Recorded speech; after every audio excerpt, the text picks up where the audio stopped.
Former Welsh footballer and coach Matt Holland is back with us on the show to look back on the big results from last night and preview the second half of the fixtures from match day 1 taking place today. Matt, a sensational start to the new season, you would have to say. We expected Liverpool versus PSG to be a good contest, and it turned out to be an edge-of-the-seat thriller.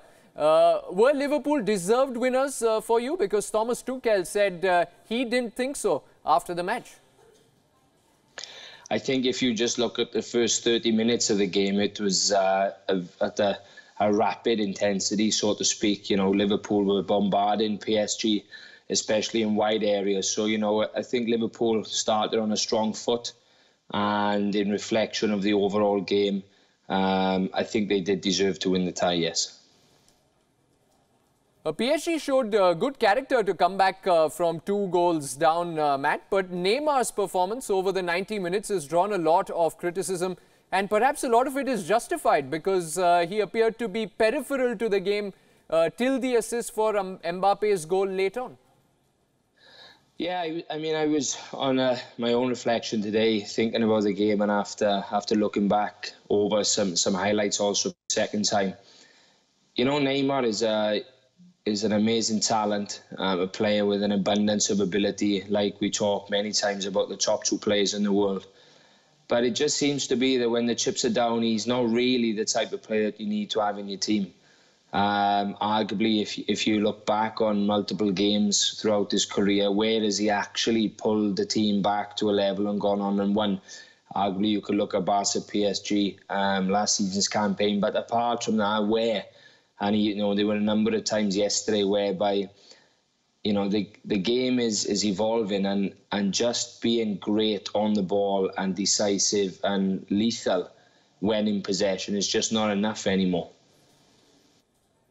So you're saying Neymar doesn't do enough from a defensive point of view. Is this another manifestation of what football experts have been saying about PSG for a few years now, that they're too good for the French league? They're not tested enough in domestic competition, and then when they face a quality team in Europe, they tend to come up short. Yeah, I completely agree with your statement there. And as you said, as many of us are thinking over maybe the past seasons. I mean, of course, you could also argue that Bayern Munich are in a slightly similar position. You know, really, even in the Bundesliga, they win so comfortably. You know, it's about second to the last position in the league. So again, looking back to PSG, I think they have to change a little bit. And Thomas Tuchel, I think he will try to instill that structure and that defensive organisation to them, but it will take some time. If you flick back to Neymar's individual performance, there was a phase of play last night whereby Sadio Mane went up against him 1v1 in the box, and he didn't even react to being beaten. He jogged away from the situation. So, you know, this type of play, he has to do more, even if he just tracks him, if he tries to do something, just stands in the ball, but he actually runs away from the danger. So there's a lot to do for them, I believe.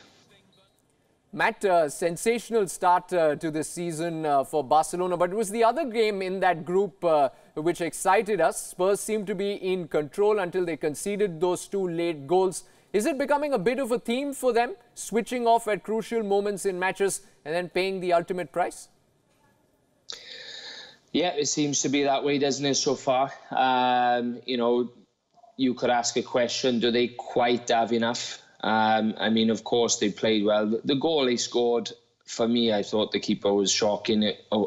Okay, it took a deflection, but, you know, it wasn't ridiculous spin on it. For me personally, it wasn't at a top speed. You know, could the goalkeeper Andanovic moved his feet a little bit faster? He's a big guy.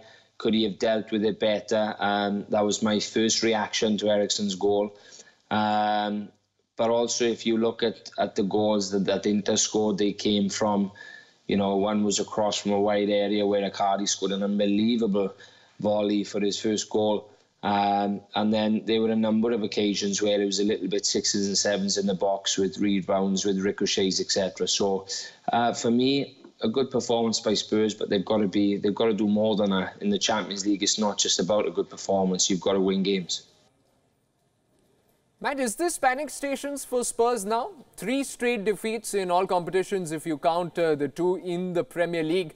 Mauricio Pochettino has been uncharacteristically vocal and publicly so in saying that his side need to improve by leaps and bounds if they are to challenge for any trophies. You know, I think he's got every right to. He's shown a lot of faith in them by not signing anybody, whether or not we'll always know the truth, whether it was about, you know, the chairman's approach in the transfer window. Maybe there were targets that they wanted, so, you know, at least they flipped it. They don't need anybody. They're happy with the squad, and they're not really repaying him results-wise. Of course, it's a big year for Pochettino as an individual. He was linked with many a club, stayed loyal. They've reinvested into the environment. I read just this morning that they've got a new lodge at the training ground for players to maximise recovery, etc., with their own hotel, so to speak, private rooms. So, you know, they've done different things to help and support the squad, and, you know, you'd like to see Tottenham do a little bit more this year.